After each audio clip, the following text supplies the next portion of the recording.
Hey guys, Sunday routine தான். So சண்டேனாலே cleaning இருக்கும். Every month last Sunday வந்து house deep clean இருக்கும்.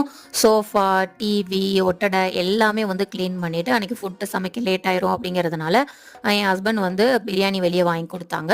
முடிச்சுட்டு கொஞ்சம் வெளியே போக வேண்டியது இருந்தது. சிக்பேட் ஷாப்பிங் இருந்தது. நான் வந்து ஒரு மேரேஜ் ஃபங்க்ஷனுக்காக ஷாப்பிங் பண்ணிகிட்ருக்கோம். அடுத்தடுத்த வீடியோவில் வந்து வரும் அது என்னன்னு சொல்லி. ஸோ அதை வந்து முடிச்சுட்டு கொஞ்சம் சிக்பேட் இந்த டைம் வீடியோ எடுக்க முடியலை. ஏன்னா எங்கள் வேலையாக பர்சனலாக போயிருந்ததுனால நான் எடுக்க முடியலை. வேக வேகமாக முடிச்சுட்டு வந்தோம். ஸோ போயிட்டு வந்து கொஞ்சம் லென்ஸ் கார்ட் போக வேண்டியது இருந்தது. ஏன்னா சாய் வந்து அவங்க அப்பா கண்ணாடியை உடச்சிட்டாரு. ஸோ லென்ஸ் கார்ட் போயிட்டு வந்து சாப்பிட்டு எல்லாம் டின்னர்லாம் செட் பண்ணி முடிக்கிறதுக்கு 10:30 ஆயிடுச்சு.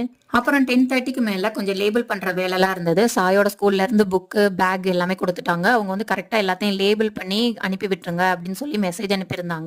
ஸோ அதனால வந்து அதெல்லாம் லேபிள் பண்ணிக்கிட்டு இருந்தேன். நெக்ஸ்ட் வந்து கிட்ஸும் பேரண்ட்ஸும் வந்து எத்னிக் வியரில் வரணும்னு சொல்லி மெசேஜ் அனுப்பியிருந்தாங்க. ஸோ அதனால நெக்ஸ்ட் டே போடுற ட்ரெஸ்ஸை வந்து எடுத்து வச்சுட்டு இருந்தேன். அவ்வளோதான். இன்னொரு இன்ட்ரெஸ்டிங் வீடியோ